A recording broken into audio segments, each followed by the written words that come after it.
Today I will be performing postpartum and newborn teaching for my patient who's about to be discharged. In terms of the mother, diet should include adequate nutrition that is good for the body to heal. You should eat foods high in fiber, which include bran, broccoli, cauliflower, and fruits to help keep your bowel movements becoming regular. Eat foods rich in calcium, which include dark green leafy vegetables, milk, and yogurt. Drink plenty of water and non-sugar supplemented juices each day to satisfy your thirst and maintain hydration. Avoid soft drinks, coffee, tea, and alcoholic beverages. Make sure to gradually increase your daily activities until you are back to your normal routine. Rest frequently with no lifting, pushing, or pulling for the first 2 to 6 weeks or as instructed by your physician. Do not drive until you are released by your physician. Your breasts and nipples may have changed and or grown in size during your pregnancy. Wearing a well-fitted, supportive bra day and night may be more comfortable as your body adjusts to these changes. Wear breast pads until your breasts stop leaking. Leaking may occur to several weeks to months. You may apply ice packs between feedings to ease discomfort. If you are not breastfeeding, wear a well-fitted, supported bra for at least 3 to 4 days following delivery. Refrain from stimulating the breasts and nipples. Do not pump breast milk or permit the newborn to suckle to alleviate engorgement. Apply cold compresses in the form of a frozen wet towel, cold packs, or ice packs for 15 minutes at a time, every hour as needed. To prevent tissue injury, do not apply cold directly to the bare skin. Do not massage or apply heat to the breast. If you do choose to breastfeed, your baby's mouth should form a tight seal.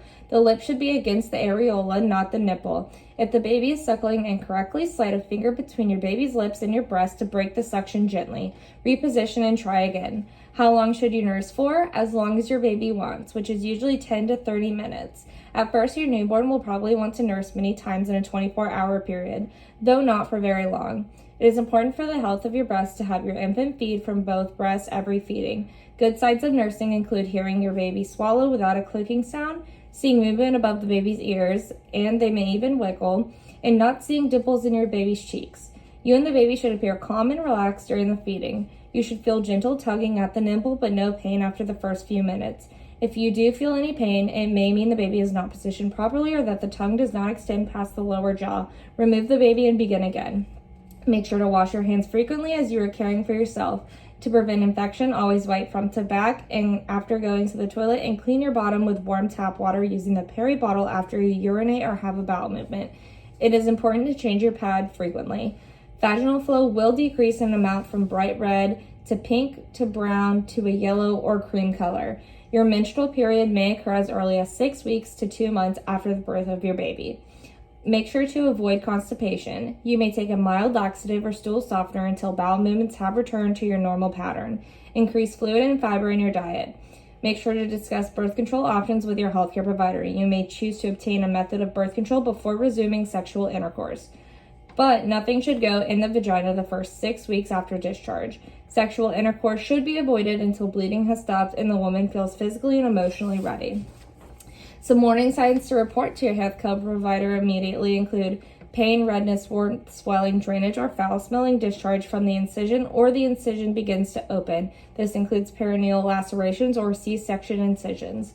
Discharge from the vagina that has a bad odor, severe headache, or blurred vision/visual changes. Temperature over 100.4, or you feel cold, feverish, and have chills. Thoughts of harming yourself or your baby. Pain or burning sensation, redness, warmth, or swelling in the legs. Breasts that are painful, swollen, hot, tight, itchy, or have sore spots with redness or red streaks and flu-like symptoms. Sharp pains in your abdomen, breast, or chest. Trouble breathing, dizziness or faintness. Crying spells or mood swings that feel out of control. Unable to empty your bladder or urination that is painful, difficult, or too frequent. Difficulty having a bowel movement. And make sure you report any domestic violence or abuse to the helpline at 1-800-96-ABUSE.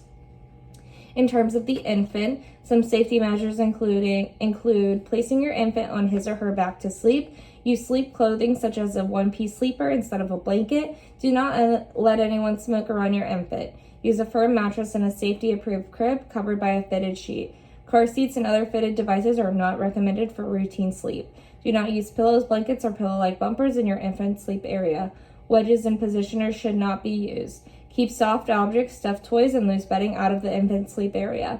The baby should sleep in the same room as the parents, but not in the same bed. Avoid covering the infant's head or overheating. Keep a bulb syringe near the infant at all times to clear the infant's throat or nose if necessary. Clean the bulb syringe well with warm soapy water after each use and allow it to air dry. Make sure to wash your hands prior to handling the neonate. In terms of car seats, all infants are required by law to be in a car seat while the car is in motion. Children should be placed in a child safety seat according to state laws. At home, the use of outdoor announcements is not recommended to announce the birth because they call attention to the presence of a new infant at home. Question any unfamiliar person visiting your home or inquiring about your baby after discharge. Do not use home monitors or commercial devices marketed to reduce the risk of SIDS. If your baby is crying, it is a normal response.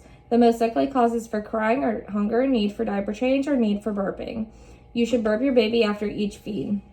Calming techniques include feeding your infant, changing the diaper, gently rubbing the back or tummy, and walking with your infant. You could also rock your infant or use skin contact or give your baby a pacifier. It is never okay to shake your infant. If you get frustrated or angry, put your infant in a safe place, take a break, and call a friend.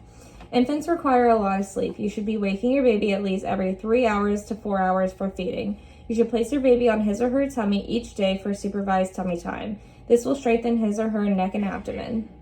In terms of breastfeeding, your infant should breastfeed 8 to 10 times per day per infant cues. You be sure to hold your infant close to you while feeding. Your infant needs to be cuddled and skin-to-skin time is recommended. After feeding, hold your infant upright over your shoulder while gently patting or rubbing his back to burp. If you're formula feeding, your neonate is receiving a Similac or Enfamil diet. If your baby sleeps longer than 4 to 5 hours and misses feeding, awaken your baby to feed. Your infant will generally take 2 to 3 ounces per feeding after the first few days of life and will need to eat 3 to 4 hours. Be sure to hold your infant close to you while feeding. Your infant needs to be cuddled. Never prop your infant's bottle to feed. Infants need to be burped every half ounce of formula. After feeding, hold your infant upright over your shoulder while gently patting or rubbing his or her back to burp. If you notice a rash on your newborn, it is normal for your infant to develop. It appears with small red circular areas with a white dot in the middle. This does not require treatment and will generally resolve within the first week of life. Avoid lotions, powders, and perfume soaps. Milia are also pearly white bumps, usually on the face, especially on the nose. They will disappear within the first week of life. Jaundice is a common occurrence in newborns. Your infants may appear to have a yellow coloring to his or her skin. It will start in the face and progress down to the toes. If your infant appears more yellow in the next 24 hours, you need to call your healthcare provider immediately. Your infant will need to be sponge bathed until the umbilical cord falls off. Using a soft washcloth and plain water, gently wash your infant's face. Bathe your infant from head to toe, saving the diaper area for last. Mild infant type soap may be used on your infant's body. Keep the umbilical cord clean and dry. Cleanse with warm water and soap when soiled. Inspect the cord and the surrounding skin with diaper changes and notify the pediatrician if drainage or discoloration is noted. The umbilical cord will generally fall off within 2 weeks of life. In terms of diapers, 1 to 2 wet diapers are normal for the first day or 2 days of life. Then you should expect to have 6 to 8 wet diapers or pale urine every day. Over the next few days, your infant's bowel movements will begin to change from a yellow-green to a mustard yellow and will soften in consistency. Your infant should have at least one bowel movement every 24 hours, and you may want to keep a record of your infant's wet and dirty diapers to monitor adequate elimination and hydration. For female genitalia, always wipe baby back to front to back. Be sure to cleanse all creases and folds to prevent diaper rash. Pat dry and diaper. It is normal for baby girls to have a white or pinkish discharge. The secretions are normal and will gradually disappear. If the male infant is uncircumcised, always wipe baby from front to back. Be sure to cleanse all creases and folds to prevent diaper rash. Pat dry and diaper. For a circumcised male infant, always wipe baby from front to back. Be sure to cleanse all creases and folds to prevent diaper rash. Pat dry and diaper. Vaseline gauze is applied to the circumcision with every diaper change for approximately 24 hours. The head of the penis will appear red initially and then will change to have a yellowish sticky film. This is normal. If you see any bright red bleeding or green drainage, you should contact your healthcare provider.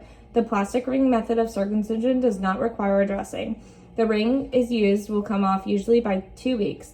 If you notice swelling, bright red bleeding, or green drainage, you should contact your healthcare provider. To cleanse the area, wipe gently with a soft cloth, cotton swab, or gauze pad in plain water. Dress your infant as you would yourself. Avoid overdressing your infant. Too much clothing and too many blankets may cause your baby to become overheated. And lastly, infants should receive all recommended vaccinations.